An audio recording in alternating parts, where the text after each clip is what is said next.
I'm kind of pitching myself here as somebody who's an experienced investor, but always, I'm definitely new to this business as well. I just want to speak about this product and just how much, it has really helped me, propel myself, get better with talking with sellers, actually be able to close a deal. My strategies right now have been primarily direct mail, cold calling, and cold texting. And I've found a lot of success with Real Estate IQ, especially being able to get in front of customers, have engaging conversations. And of course, I'm hoping to use all of that to build my own business and eventually retire off. Excited to be here, and I want to say a big thank you to Real Estate IQ. They have the absolute top leads in the industry and just make investing effortless for all of us as real estate investors here in Texas and obviously everywhere else that they're focused. And I'm proud to be associated with Real Estate IQ. Love what you guys do and love how you all help investors so that we can focus on the thing that makes us the most money, which is the job of real estate investing. I wanted to jump on this morning and give a shout out to Real Estate IQ. I began my journey with them a few years ago, just using some of the more basic products, the off-market leads.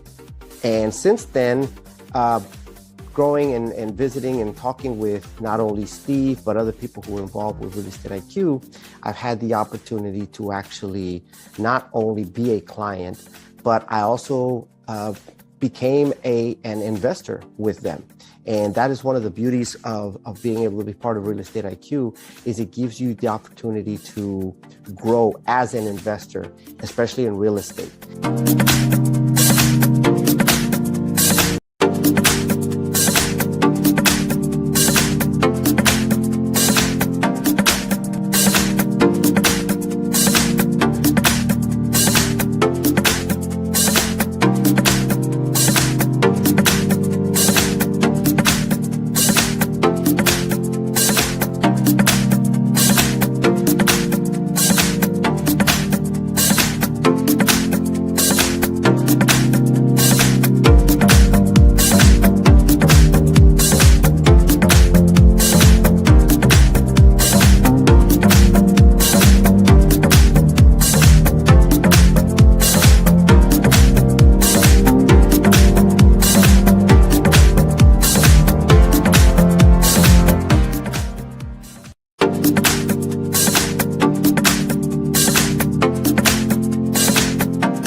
I'm kind of pitching myself here as somebody who's an experienced investor, but always, I'm definitely new to this business as well. I just want to speak about this product and just how much, it has really helped me, propel myself, get better with talking with sellers, actually be able to close a deal.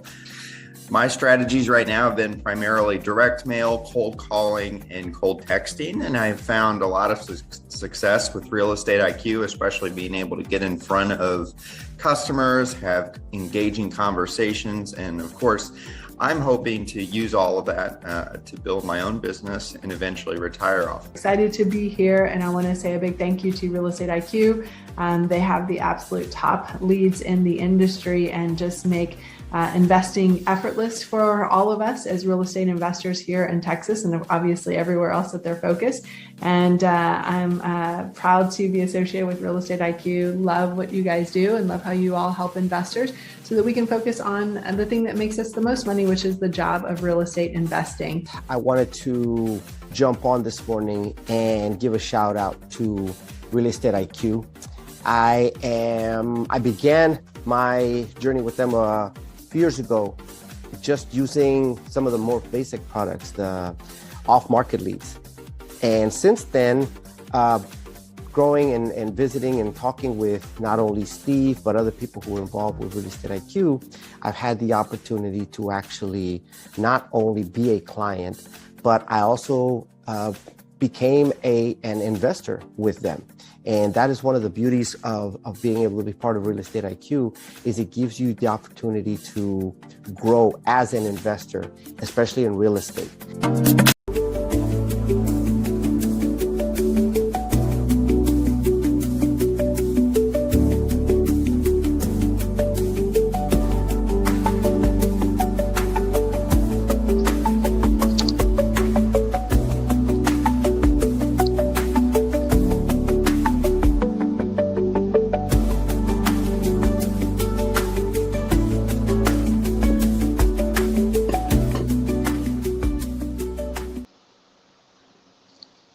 All right, good morning, everyone, and welcome to today's exclusive event with Real Estate IQ. It's another Thursday, so it means it's another good learning session from Real Estate IQ. Hello, everyone. We're thrilled to have you joining us today. It's 11 a.m. And today we will be uncovering some of the most important information that real estate investors must have in order to navigate through uncertain markets. So at Real Estate IQ, we're very passionate about empowering investors with the right tools, data, and strategies to succeed in today's market. As a lead generation company, we have helped thousands of investors find off-market leads, negotiate smarter, and build high-value portfolios. And our mission is very, very simple: to help one more person to win. Well, today, without further ado, we're honored to have Steve Liang, one of the co-founders of Real Estate IQ, join in with us today to teach about pre-foreclosure. Steve is a seasoned real estate investor whose proven strategies have unlocked thousands of lucrative deals. With years of experience navigating pre-foreclosures, mastering negotiation tactics, and growing a high-value portfolio, Steve has a wealth of practical insights to share with us today. His expertise has transformed the way investors approach off-market opportunities, and he's also here to reveal the secrets that can take your portfolio to the next level. And I'm sure that Steve also has today some case studies that he will share today. So I want everyone get ready to take notes, ask questions, and learn from only the best. Hi, Steve. Hi, Sophia. Thank you for the intro. Good Yeah. to see you. Good to see you too. Go ahead and take on the spotlight. All right. Welcome, everybody. So first of all, I congratulate you for joining us and learn more about this well-kept secret. We call it Preforeclosure Goldmine. Now, you might be wondering, why do we call it the gold mine? Let me just tell you the amount of profit we're talking about. So now, in order to understand pre-foreclosure, we got to really understand what foreclosure is about. foreclosure auctions, depending on where you are, happens about every month, maybe depending on what state you're in. It could be every week. And it allows banks or maybe the county, depending on what kind of foreclosure it is, to auction off properties that have been late on their payment. You can usually get the deal at 50 to 75% off of the market value. Okay. It's deal by deal, right? Depends on what deal and what deal. If you haven't been to a live auction, I highly encourage you to do that. Actually, I have recorded a video that I took a couple of days ago, and we're gonna share that in a little bit. It's pretty chaotic, and it's a big event, and you really want to be there if you're really serious about being in real estate investment. Even if you don't participate in the auction, you should definitely check it out. Depending on how your county organizes it, it could be several trustees auctioning off in different places, and people just kind of crowd the trustee that is auctioning off that property. And it could be happening in the same time. And so if you are kind of new to the scene and you want to buy a property at the auction, you need to find the trustee first and make sure you don't miss it when they start the auction. So now the reason you would want to also, okay, so another big tip that we learned is that you want to, you're going to need to pay on spot. So let's say you got the property and you won the bid at $87,000, and it's a $200,000 house. So you're already getting it at a really good discount. But now you need to kind of pay on the spot. So what people do, the folks that are they're actually auctioning off, they will come with a stack of cashier's checks from the bank, and they would have it in different denominations, because you don't really want to have just a check for $200,000, and then because you don't have change, you give them the entire $200,000. Your money and your capital is gonna get stuck there for a while, for quite a few days, before you can get the money back. So you kind of want to have some 50,000. You want to have some, maybe 25,000, $10,000, so you can give them, ideally the exact amount, 87,000. But if not, at least you can do like 90,000, so you don't have a lot of money that just getting stuck in with the officials, and then you're not making any money, any return on the money that is just being there. Okay, so next, let's take a look at, I recorded this video. Let's play it. Okay, we'll watch it, and then I'll also point out a couple of things, and then we'll watch it again, so we can kind of pay a little more attention.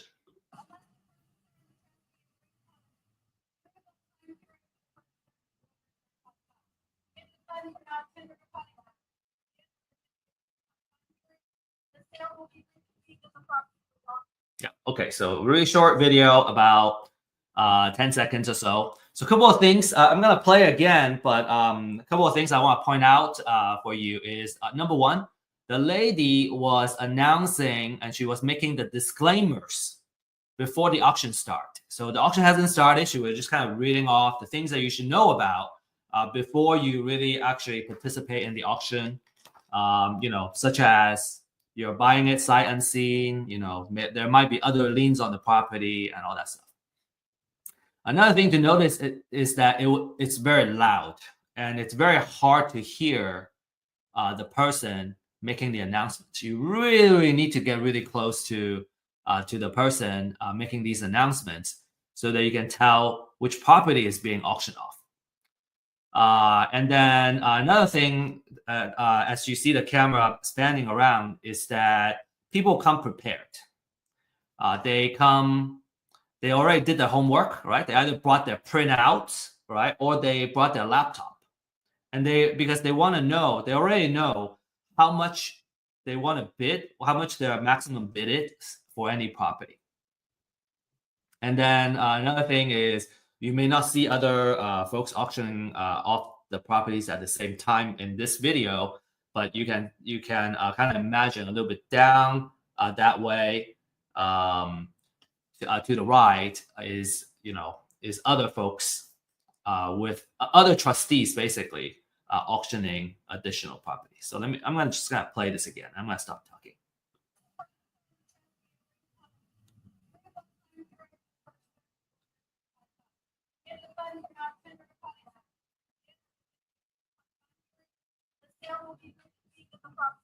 Yep. Okay. So that's it. You see a couple of players that are actively bidding on the property when the auction actually starts. So very, very interesting stuff. All right. Next. Now there are a couple of drawbacks when it comes to buying at foreclosure auctions. The first one is there is competition. By definition, in an auction, you got multiple bidders bidding up the property. A lot of times it's 1,000 at a time. So they go, 81,000. The next person goes 82, 83. So you keep going until somebody hits the limit and they stop bidding. So you have potentially a very fierce competition. And especially with hedge funds getting into the scene, foreclosure auctions have become very competitive. And some investors are actually complaining that because the hedge funds are so well funded, they're not afraid to overpay for a deal just to win it. And they make it hard for savvy investors to buy at a good price. The second one is, as I mentioned earlier, you gotta be prepared. You gotta have the cash ready in the form of a cashier's check, so you're ready to buy these properties. And then finally, you're buying the property sight unseen, so you're kind of taking a risk, right? If the property has been burned down and it's just a lot, and then you're bidding it as if there's an improvement, a house in there on top of the lot, then you're taking on a big risk. Obviously, there are many ways that you can do to mitigate that risk, and there are services and products available. You can hire somebody to drive by the address and actually kind of check out, just make sure the property is not burned down, and they will take pictures and all that. So there are things that you can do to mitigate these risks, of course. Now, because of the kind of drawback from bidding at the auction, I think the biggest drawback is probably the fact that it's hard if you're undercapitalized, if you don't have a big piggy bank, how do you participate in the auction, right? And so that's why we like to get ahead of the game, right? Buy the property before they hit the foreclosure auction, because number one, you don't have as much competition. A lot of times you're directly interfacing with the property owner, and you can buy it directly from them. You can still get it from for a pretty good discount, and then again, you can directly negotiate with the seller, and you can meet with them face to face and all that, and make sure that you're buying it at a price where you can make a profit. So the natural question is, how can I find these deals and how do I make these deals?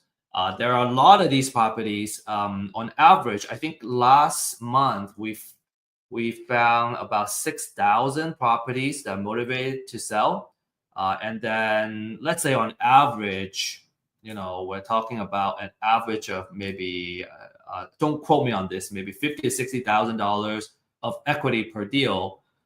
There's a lot of equity in these houses that are going into foreclosure. So all we need is to win one, and we'll feel like we're winning. All right, so that's what this webinar is about. I hope we have kind of piqued your interest. And our promise is that by the end of this webinar, you understand the strategy and the process of how you can win foreclosure properties before they hit the foreclosure, what we call pre-foreclosure deals. From a kind of the type of investor standpoint, if you're new obviously this is a really good class because there's a lot of opportunities in the foreclosure auction. A lot of properties that are going into foreclosure auction that are good candidates for you to reach out to. And if you're an experienced investor, but let's say you have not done pre-foreclosure, this would be a really good way for expanding your channel. From exit strategy, you can wholesale. Let's say you buy the property wholesale. You can do fix and flip. You can also do buy and hold as well at a big discount. All right, so you make the money when you buy it, and now you can do all kinds of exit strategy and profit from it. So reminder, distractions can be very lethal, especially when we're trying to learn. So find ways to be focused, turn off as much distractions and notifications as you can. And feel free to use the chat we're on live stream right now. So feel free to use the chat to ask questions and also interact with each other, introduce yourself. What we find is that a lot of times, I think it's true in many things, it's just difficult to find success when you're getting started or when you're kind of in the middle of the journey. It's all about networking. So what we find is a lot of times when we're attending the same class, the folks that are attending it together, you may find that you may want to partner up together. Obviously, we'll teach you about the pros and cons and what to watch out for when you partner with someone. It's another big kind of art, the art of partnership. But it's always nice that you don't have to do it all by yourself. Okay, so make sure you take advantage of everything this class has to offer. Get connected and stay connected.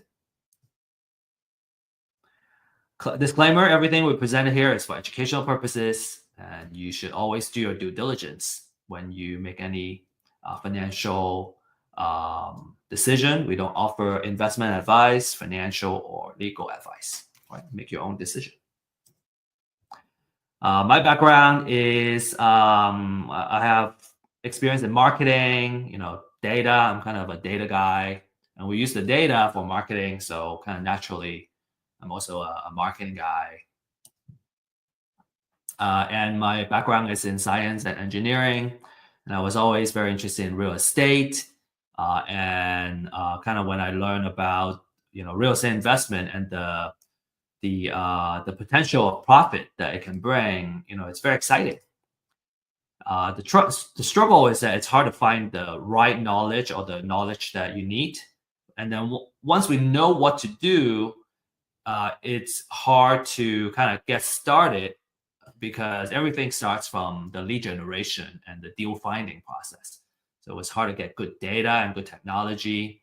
And then another big part is every single step when you're doing something new, it's very easy to get stuck. I get to a certain point and go, what do I do now? Right? Especially it's our first deal.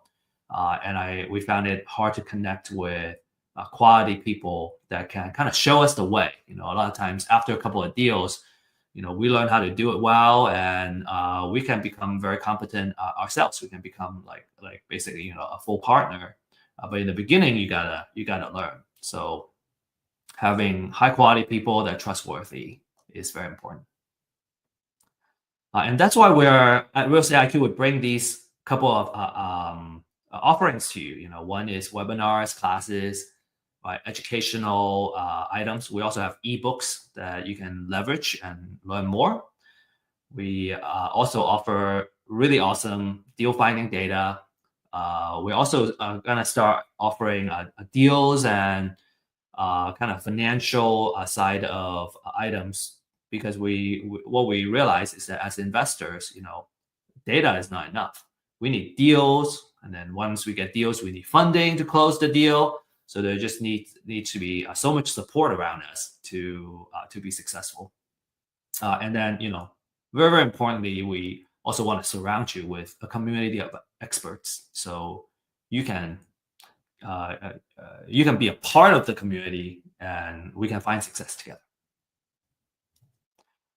Okay, without further ado, really want to get started here. So I got a couple of steps here. Number one is we want to understand the foreclosure process. Why is that important? In order to win pre-foreclosure deals, we need to understand the entire process so we know where and how we can add value to the homeowner. So here's the process. So step one, the borrower has been delinquent for more than 120 days, so about 4 months. Okay, so that triggers the lender to say, hey, we need to send a letter of demand, and the borrower needs to start getting current on their payment. The borrower will have at least 30 days to pay off the delinquent payments, or they will send a notice of default and an intent to accelerate the loan. So basically kind of accelerate a loan and start a foreclosure process.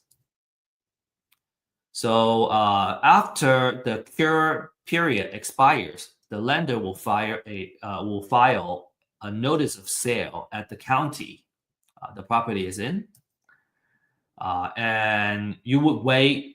You would need at least 21 days before it would get auctioned off. So let's say, in Texas, we have the auction that happens on the first Tuesday of every month, which is just 2 days ago. And let's say the filing happened on the first of the month, right? And it's not that Tuesday yet. It's not gonna go into that immediate Tuesday, but it'll go to the following Tuesday, first Tuesday of the month. So that at least there are 21 days before the next auction. The property is usually auctioned off between 10 and 4 p.m. Different counties are different. Houston, for example, has the auction at a conference center. Most counties will have the property auctioned off at the courthouse. And it's like rain or shine or snow, it will happen. In fact, just a few days ago at the Dallas auction, it was raining, super hard. So it added more to the noise. It's super hard to hear, and it was wet too. The good thing is there was an overhang and it blocked off most of the rain. But if for some counties where you just need to be there with your poncho, if it rains, if you want to really participate in this. So the property will either sold to the highest bidder, or it will go back to the lender and become a REO. REO stands for real estate owned property. It goes back to the lender. So at foreclosure auction, okay, after it gets foreclosed, the borrower may still owe money even after the foreclosure. And if the total debt is not fully paid off by the foreclosure sales price, the lender may choose to seek what we call a deficiency judgment against the borrower. So what that means is there's a possibility where the homeowner, normally do they lose the house during the auction, they will owe more money. So it's a really tight spot, really bad spot for them. Okay, and a lot of owners need to understand it. Sometimes they just go, I give up. I'm just gonna, let go into foreclosure. Well, not so fast. Maybe you need to consider, what are some consequences if you let it go there.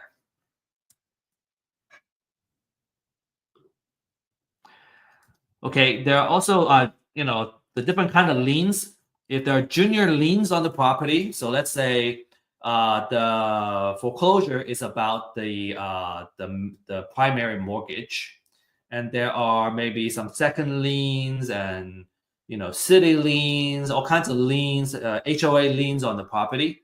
Well, the foreclosure is gonna wipe out all those second mortgages and junior liens, but the foreclosure doesn't eliminate debt. So even though the lien gets removed from the house itself, right? So that as an investor, let's say you win the property, you don't need to worry about those junior liens. But as the borrower, they are still potentially on the hook. So these lenders can still go after the borrower. Another thing is that you have federal tax, state tax, and local tax liens. They would still survive, which means that, let's say you're the investor, you won the bid, you wanna know what federal liens are on the property. You want to know if there's any state, county, or city tax liens. Those are senior liens, and it's likely that you will still need to pay those liens as an investor. Okay, which is why it's very important to do proper title research.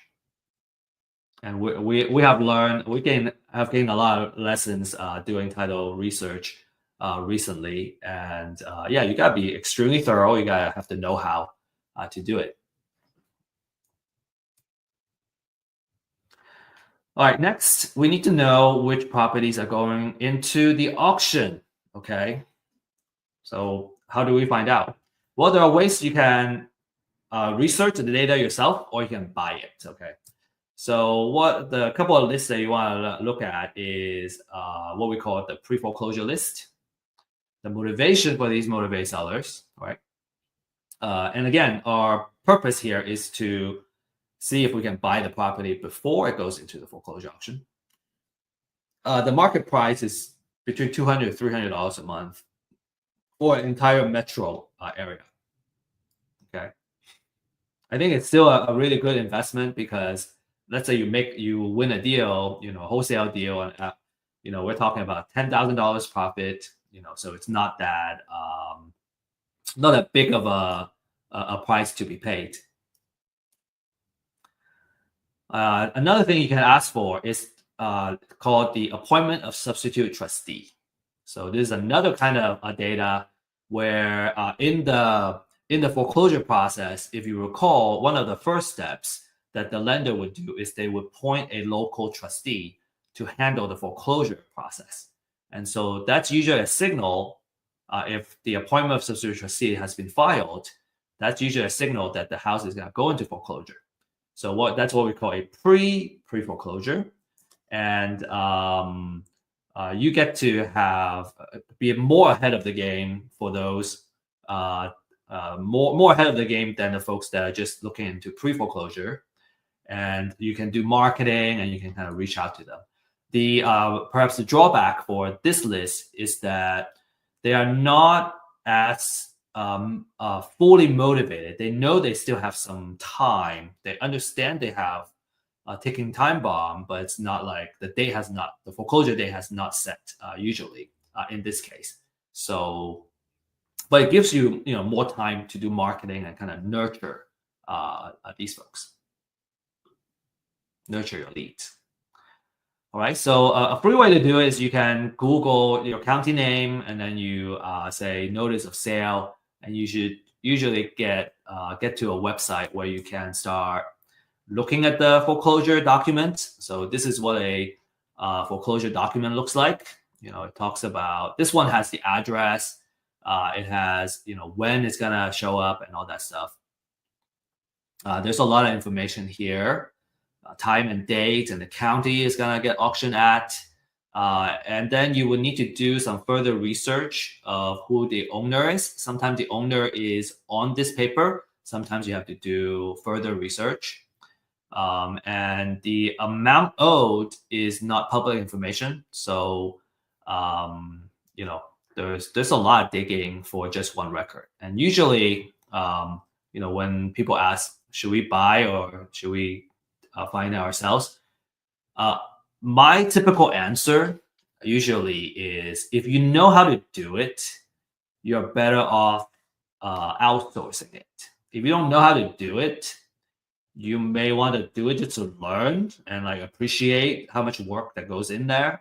But ultimately, this is not worth our time. It takes 15 to 20 minutes of research for just one property.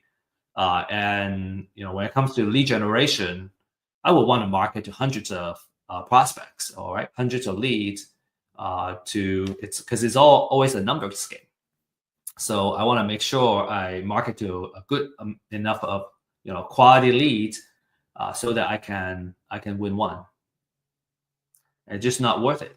These are the volume of foreclosure filings in a couple of the major cities that we cover, and it's just not worth the time to do research on every single one of those properties. It's just impossible.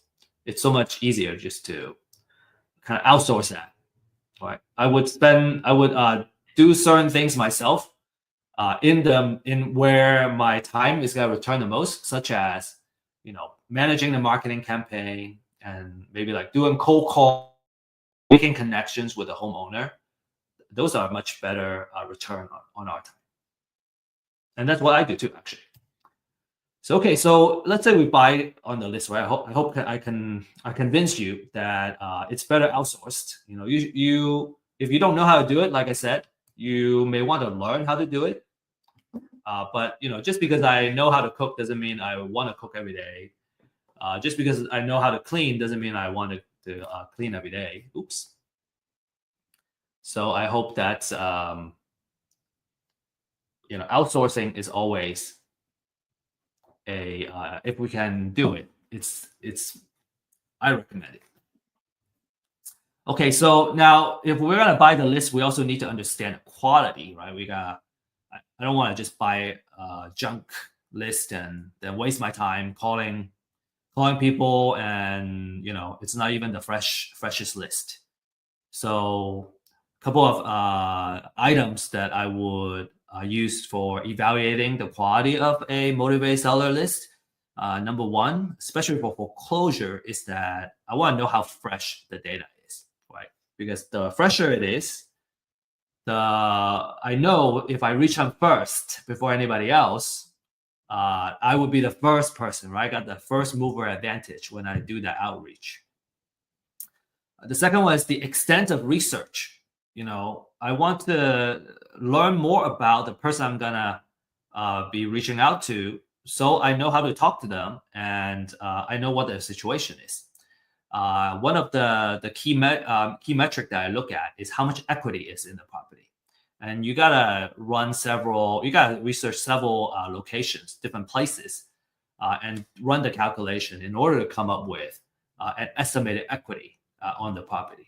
And I find that, and also our clients too, we find it one of some really important information to go in, because if the property doesn't have a lot of equity, chances are it's hard to make a workable deal with the owner. There are different exit strategies, right? Of course, but in general, we want to look for properties that have a high amount of equity. And then, we want to know how accurate the information is, right? The quality of the research and the researchers. So some key elements of a quality leads, especially for pre-foreclosure. We want to know the mortgager and mortgagee information. Mortgager is basically the borrower, right? That's the main person I want to do outreach to. That's usually the person that owns the property. Then I want to know the address information of the property, right? How much it's worth, what's the assessed value. And then on the right, I want to know the financial information. So I want to know what the equity percentage is. I usually try to reach out to the properties that have a higher equity, because there is more negotiation room where we can create a win-win situation. In order to do that, we got to know the loan information.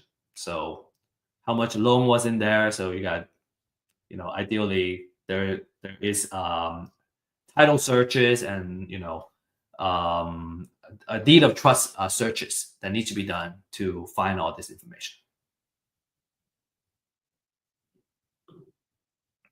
Okay, now that we got the list, we want to narrow it down to a more manageable, focused list. And this is where, kind of that filtering is where you can create your own niche that you can focus on, that, say, you're much better at than anybody else. So this is where you create your competitive advantage, okay? And a couple of kind of hot filters that people use are the address. Maybe it's different cities, right? Let's say you want to focus on the city that you live in because you know your city so well, or maybe it's a city that you don't live in, but it's not as competitive. You can filter by the assessed value. Maybe there's a particular price range that you want to focus your deals to be at. I already talked about equity percentage. That's a really popular one.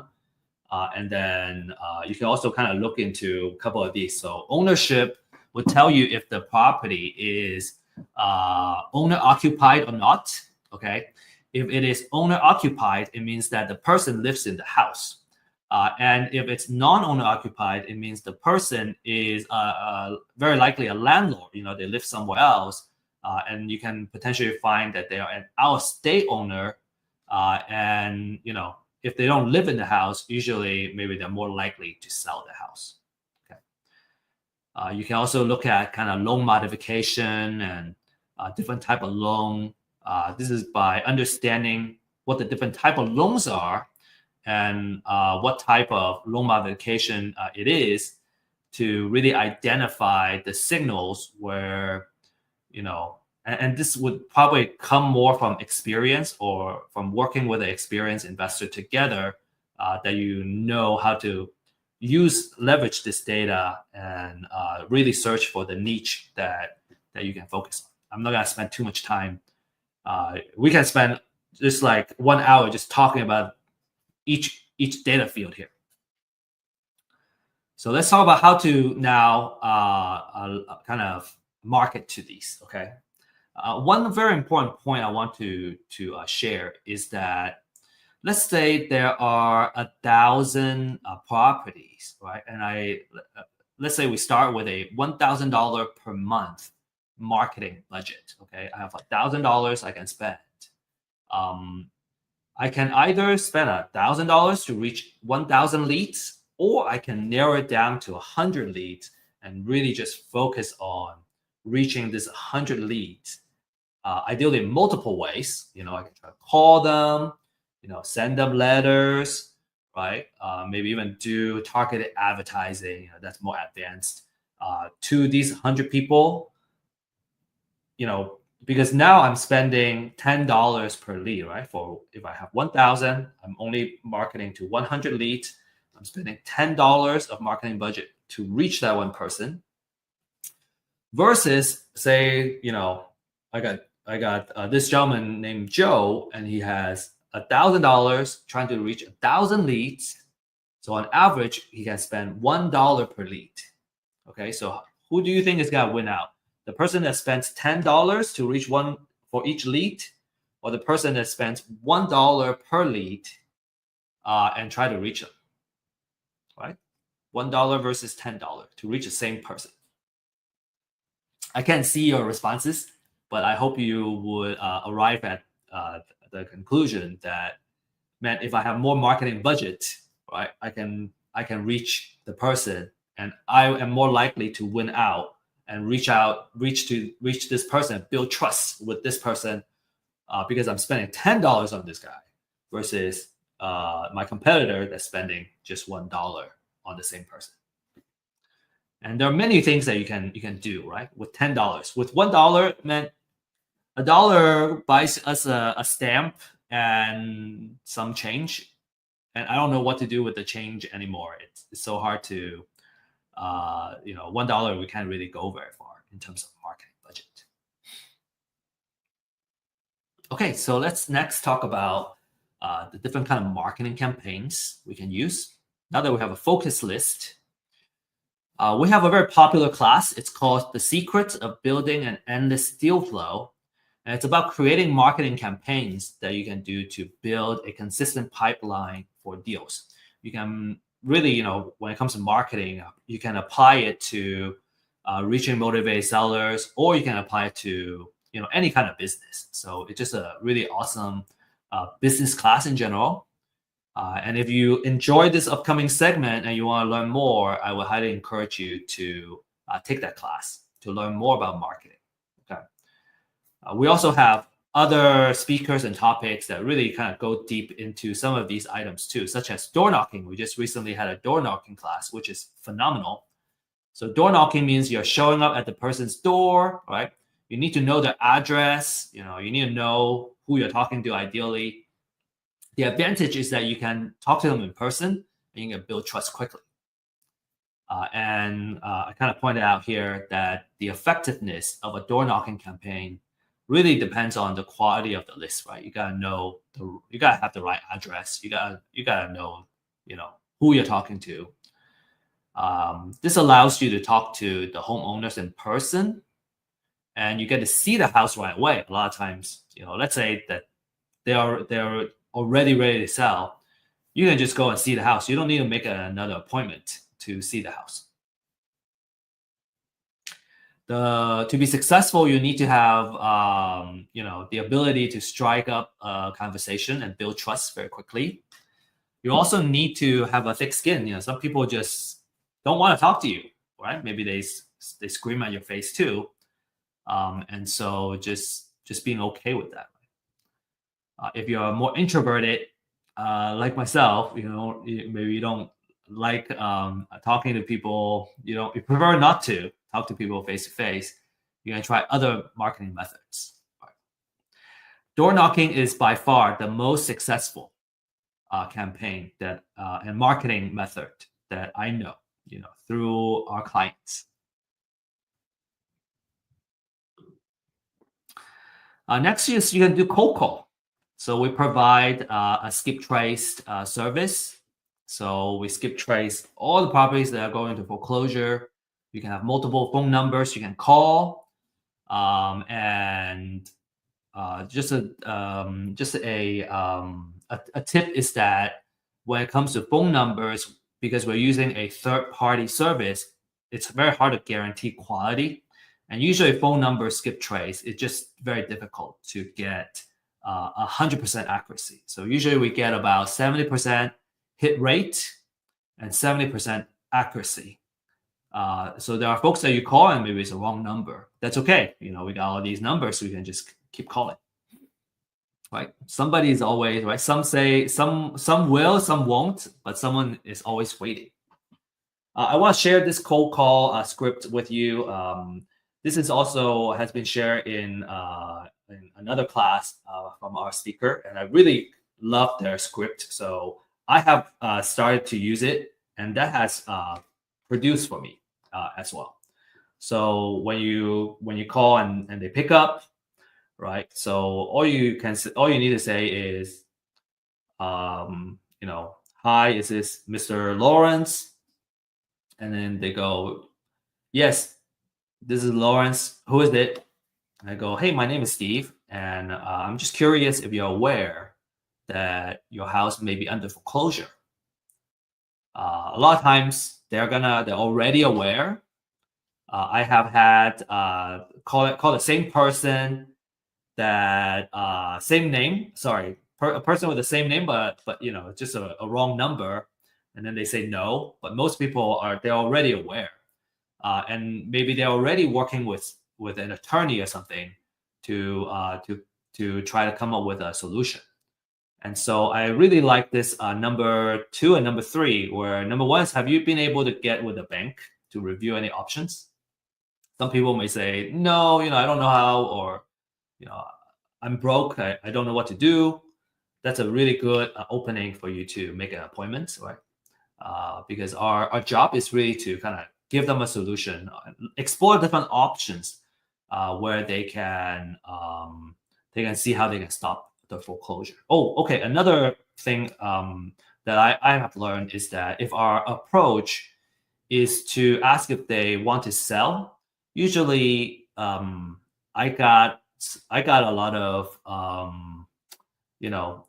lot of unpleasantness coming back at me, and ever since then I have kind of readjusted my approach and just kind of be an advocate for them. A lot of folks don't want to go through foreclosure, and they don't want to sell. They want to stop the foreclosure. So it's much easier to try the approach of helping them stop their foreclosure and explore the different options that they can do. Okay. And then number 3 is, have they told you that have been approved? So let's say like they already kind of got somebody working on it. But until they got an approval, the house may still go into foreclosure. In fact, like, just last week, I was calling a couple of folks, and they already had somebody helping them work on it. Like, they were either waiting for an attorney, or like they have started working with an attorney, but they didn't get a written confirmation that it's gonna happen. So my advice to them is, make sure you got something written by the end of Friday. So at least you still have, next Monday to kind of follow up. But like by Monday, if you don't get that, your house may go into foreclosure. So it's okay that we don't win the deal, but at least we're helping them, right? The other one I want to share with you is the voicemail script. Okay, this has worked out. When I have scripts, what I realize is with enough practice, I can overcome my call reluctance. And maybe it happens slowly, but if you can just kind of set a goal to make 5 calls, 10 calls to start, maybe sometimes, let's say you're just getting started, just making like 1 or 2 calls just to do that. It will help you kind of break through and get really comfortable, because it's all about having practice. So this voicemail script comes from a book called Rainmaker Conversations, I think, or like How to Become a Rainmaker. So it's a sales, really, really good sales handbook. Really short too. I highly recommend it. So without reading this to you, I'm just gonna leave it here. You can take a screenshot and practice it and see how well it works for you. Okay, I'm gonna leave it up here, and I'm gonna start moving on. Okay, now talking after we talk about these couple of strategies, another strategy we could have talked about is using direct mail and handwritten letters and send it to them. Usually these campaigns are best when it's all combined together, trying to reach the same person in different ways. That usually works the best. Okay, so next, you want to reach out and listen. You want to let the owner know that you want to help them. And foreclosure is a very stressful situation, so you want to be very empathetic and mindful. And maybe the appointment will lead to that they want to sell their property. Maybe it doesn't, but every single time you can make an appointment and have a meeting, you're just that much closer to making a sale, right? Or making the deal. So these are a couple of CRM stages that's also kind of my recommendation. You can certainly start with an Excel sheet to do the tracking. But let's say you start having more leads that you need to manage, then you need to start setting up different stages so you can kind of look at the pipeline and the health of your marketing pipeline. And we'll talk about this more in our marketing class. But the different stages that you want to set up are here. Okay, so going from stage 1 to stage 9. My recommendation: take a screenshot, and if you have questions on how to implement this and all that, we can talk more. But if you are familiar with CRM, you already know what I'm doing, what I'm saying here. If you're not familiar with the CRM, I think it would be a longer conversation. Next, it's very important to do a good repair budget. And you don't necessarily need to know how to do it. I just want you to be aware. If you're new, right? I just want you to be aware that the house very likely is going to need repair to bring it up to the after repair kind of condition, right? And when you make an appointment and meet the seller at the house, you have an opportunity to come up with the repair budget and come up with the estimate. So the better you are at doing it, the more accurate you're gonna be, and then you can come up with the best offer. Right? You can come up with a really good and solid offer. If you don't know how to do it, bring in someone who has the experience and have done it before, so that they can come up with it, and then together you guys can kind of walk through. And usually it's much better if you're new to have somebody kind of show you the way, so that over time you learn how to do it. So it's just a very important part of the offer. So you can do it yourself, about 20 minutes. With practice, you become an expert. You can't bring a general contractor usually unless you already have a contract in place. And then, like I said, a recommendation is to have a mentor or coach or a more senior partner that can come in and kind of fill that role. Okay, so next step, real quick, you want to, now you can negotiate the price. All right, let's say they want to sell, and it's in a situation where you can give them an offer that can create a win-win. You want to focus on their needs, all right, building trust, getting to know their family situation or their personal situation, and you want to know your numbers. So know how to come up with an offer. And I'm not going to dive too much into the formula to come up with an offer. We're assuming that you know how to do that, or if not, that you're gonna kind of read up the literature on that, what we call maximum allowable offer. Okay, we'll have another class if you don't know how to come up with offers. Actually, next Thursday, we're gonna talk about some details of different exit strategy and the formula that you should use to come up with your offer. So, if you don't know how to come up with your offers, no worry, you're gonna learn that next Thursday. All right, so let's say you come up with an agreement, then you can put it in writing. Okay, so there are many things that you may end up negotiating for. It could be the price, the sales price. It could be the terms of the payment. Maybe it's just all cash, or maybe it's a owner finance type of deal. It could be how much earnest money you're gonna put down. How long it takes to close. There are quite a few kind of discussion points that you got to finalize in order to put it into a contract. And when I first had to do it, it was also very difficult to learn how to come up with a contract. So, having somebody that can walk you through it is something I highly recommend. You can learn so much faster, when you don't need to struggle through every single step yourself. All right, and then there might be title issues to be aware of as well. You want to know if the property has other liens. Maybe there are junior liens and some senior liens on the property.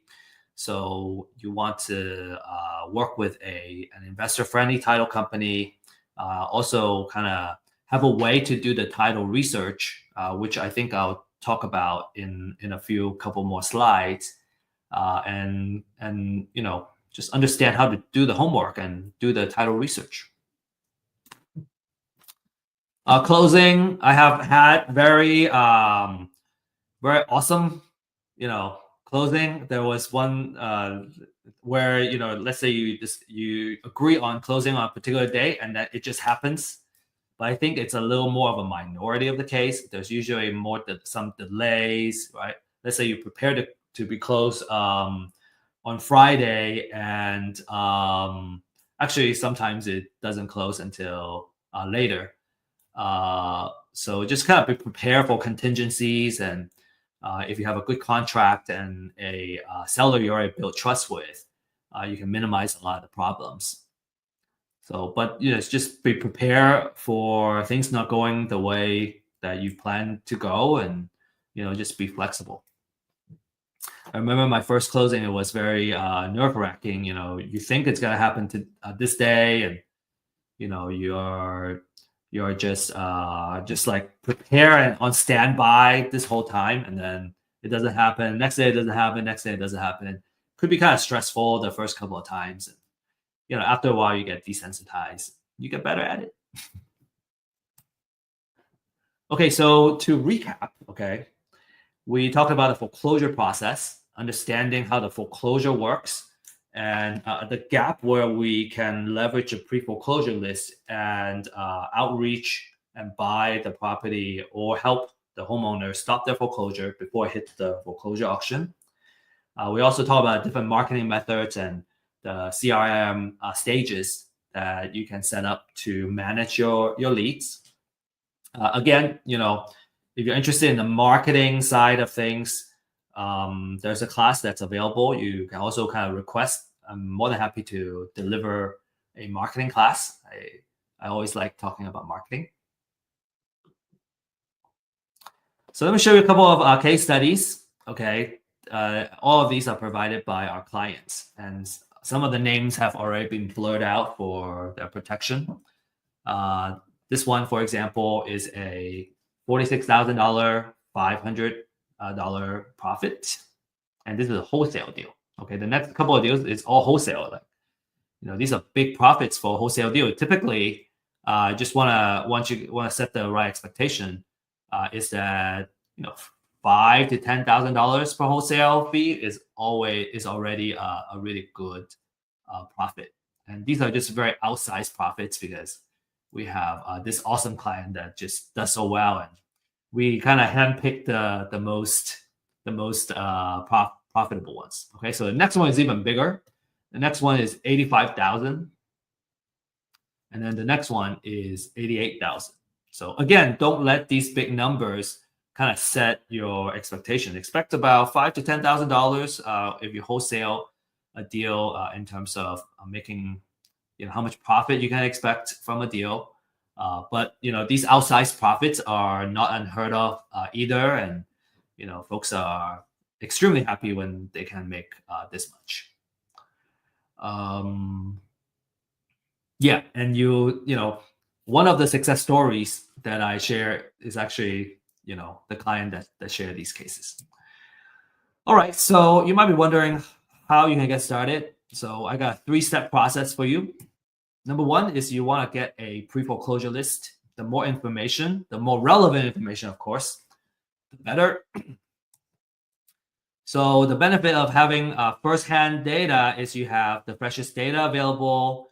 You can get extensive research done, such as estimated equity. And at a very limited time, you can also enjoy the disruptive pricing that Real Estate IQ has to offer.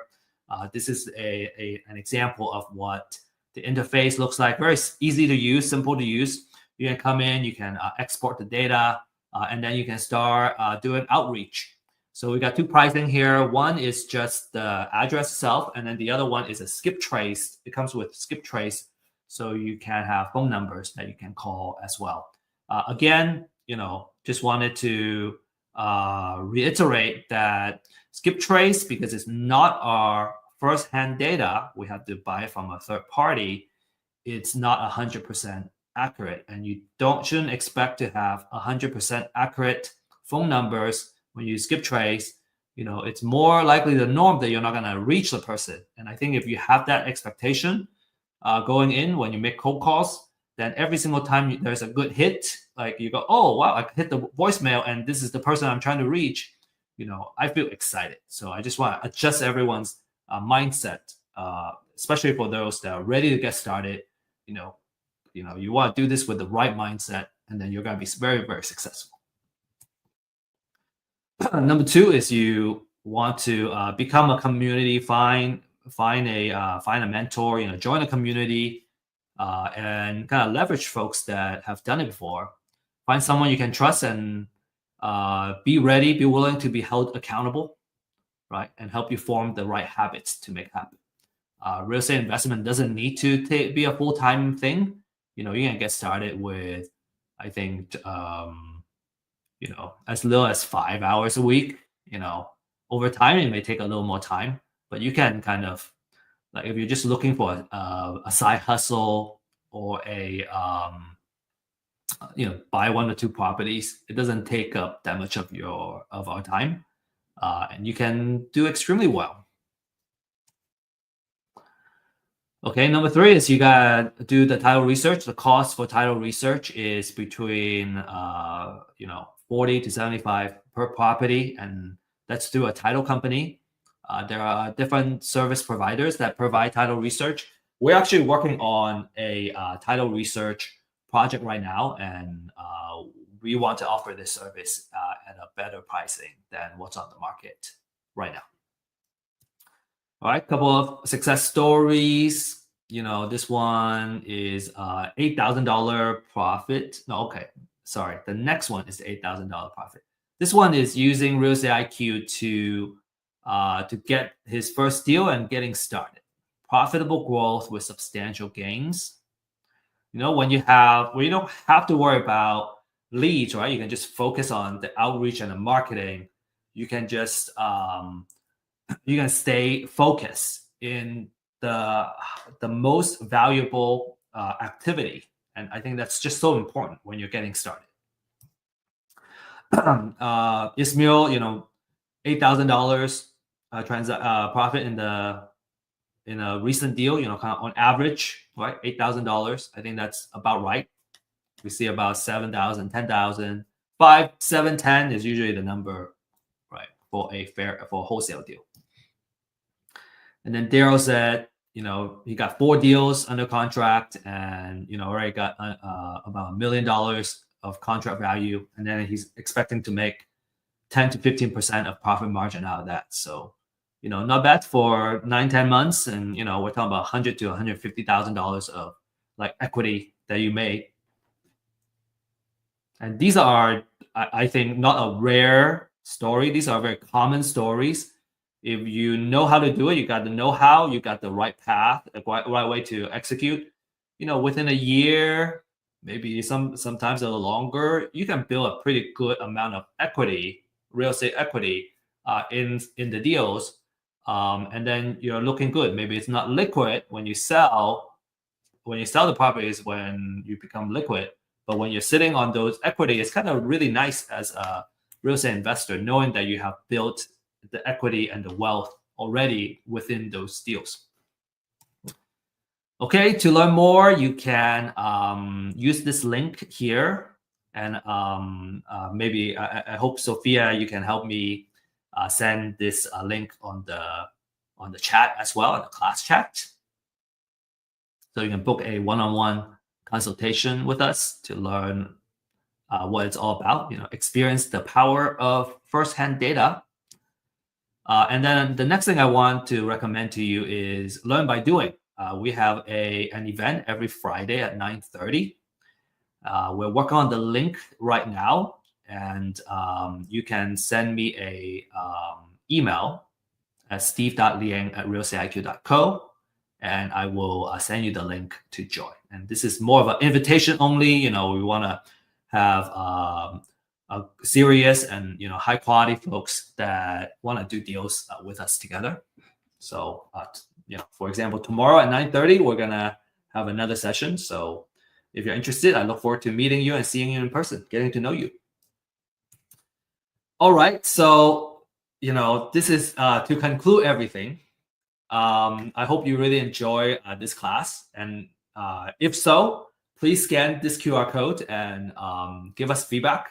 If you hate it, you don't like it, this is terrible, useless, it's a waste of your time, please do the same. Scan the QR code and give us feedback, just so we know how to improve, right? How are we doing a good job, or are we doing, or is there something we gotta fix? So really appreciate your feedback, and thank you for joining us. And we'll give you a prize just as a thank you for sharing your feedback. And finally, best of luck and happy investing. Remember, again, that next Thursday we have the next class, which is how to find great investment deals, where we look at the different type of exit strategy and formula that you're going to use to come up with the right offer where you can make money on the deal.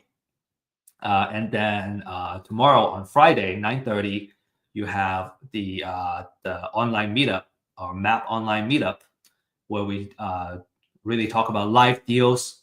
We can go over some case studies as well of actual deals, and just learn by doing. If you have a lead, you need help how to close it, or already got a deal under contract, and you want to know if it's something that you can profit on, because sometimes we're seeing is that the folks can get a deal under contract, but then because the term and the offer were not done well, you can turn it into a profit because your offer is just way out of whack.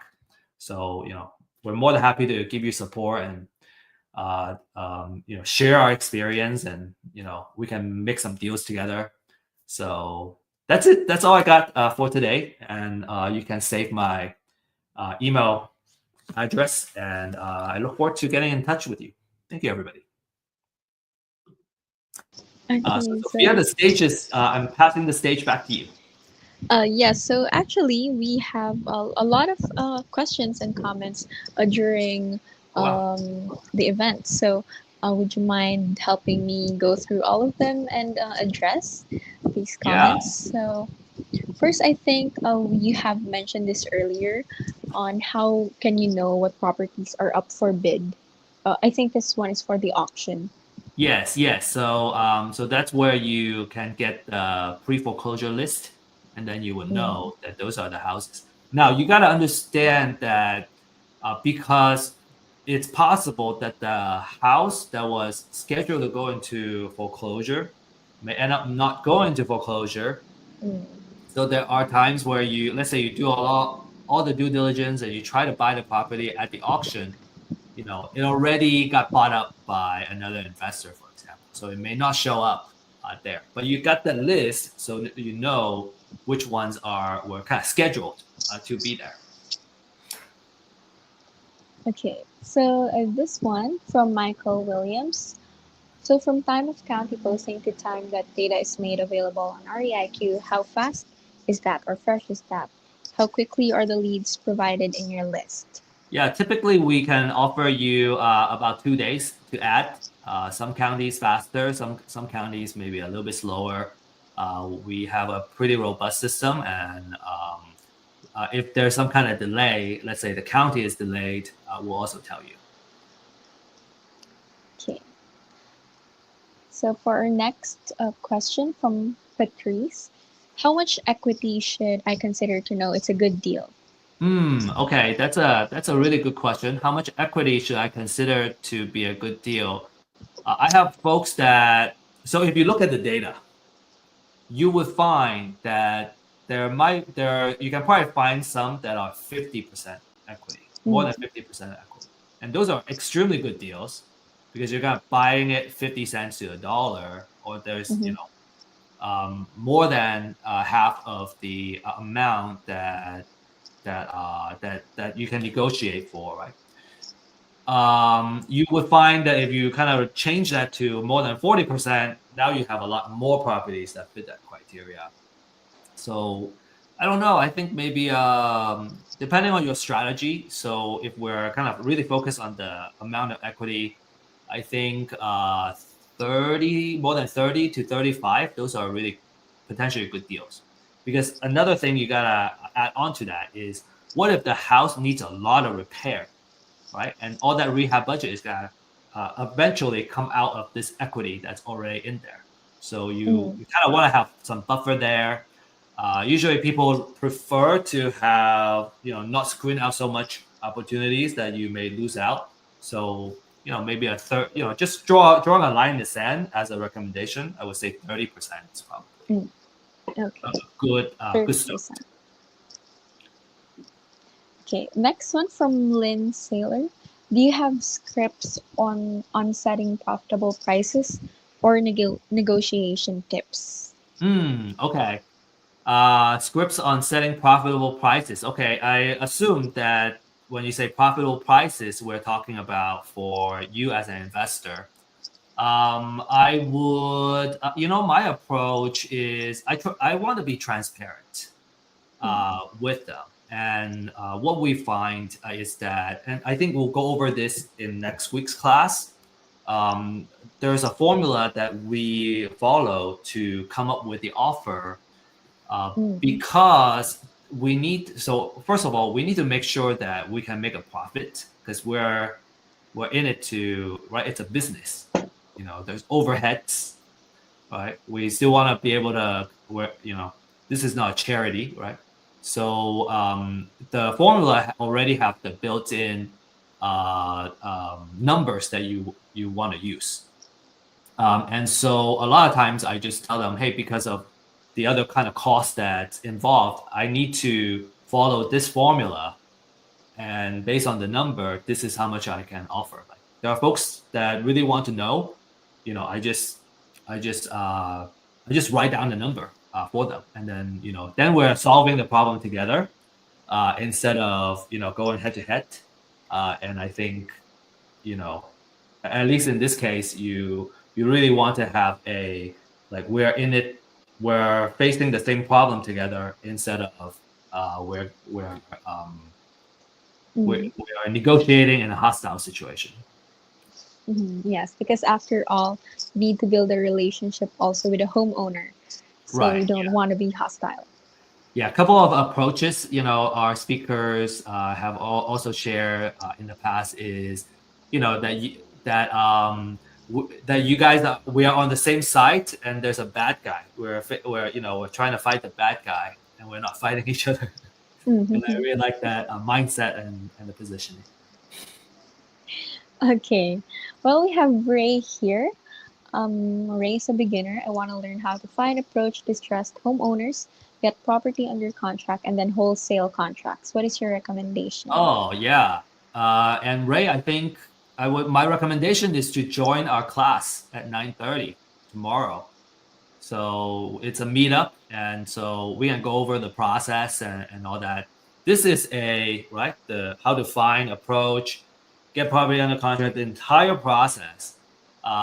We have a 90-day program actually that if you are committed and you're gonna go and execute, we believe we can get you a deal in 90 days. And so you can just follow that process and we'll help you find success, going from beginner to getting your first deal. Okay. So from Robin, I believe that this is for the map class. Do you have to be in Texas to be part of the event? And you don't. You can join us online. It's gonna be an online Zoom event. We find it to be the most kind of inclusive for folks that are not in the same city, for example, and also what do I want to say? It's the most inclusive because we can do it online. Oh, and it's the most efficient because you don't have to actually go to a place. You can just, right? It's just so much easier to meet when we can do it online. Yes. Okay. Then lastly, we have from Maria. What does REIQ's data look like, or what can I get from the data?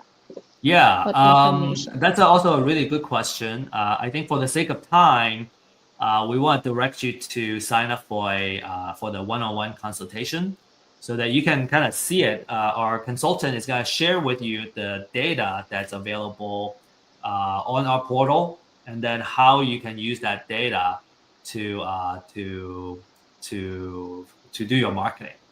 What about, so Rodin is asking, the 90-day challenge. Okay, you want to sign up for the 90-day challenge. You can also talk to our consultants. Join our one-on-one consultation and ask about the 90-day challenge. We'll hold your hand and we'll help you make your deal happen. You just gotta commit to like showing up and also doing the work, and you get a deal in 90 days. Okay, so I guess that's all we have for today, Steve. Thank you so much for joining us today. And for next week, I know that this is a two-part class. One is today for pre-foreclosure, and the next one will be next week, Thursday, the same time, on how to find great real estate deals. We will still have Steve as our speaker. And if you want to register and continue this conversation on how to get deals, how to start, then you can register through this QR code. So let's give you time to scan that QR code. We'll give you around 5 seconds. Thank you. Okay. Additionally, we have, again, to reiterate Steve's point, we have a map class tomorrow at 9:30 a.m. So if you want, if you couldn't access or if you couldn't access the email or anything, you can also type in map on the comment sections, MAP, if you're interested, and we can reach out to you personally if you're interested with that. Also tomorrow, we also have a Friday open house at 11 a.m. CDT. So if you're also interested in learning more about real estate IQ, how these pre-foreclosure lists also work, or how does it look like the comment that we got earlier, what can you get from those? Then aside from the consultation, we also have an open house tomorrow, free for everyone to attend. So if you're also interested in that, you can type in Friday on the comment section if you're interested in those events. So let's give you time more to register and comment for our Friday open house and for our map class tomorrow. So the map class would be earlier, 9:30, and the Friday open house would be later at 11 a.m. Okay, so I believe everyone's already registered. So I want to thank everyone for staying till the end for our class. We hope to see you again next week for our events and how to find great real estate deals. With that, thank you so much for joining us. And again, we hope to see you next week. Bye bye. Thank you.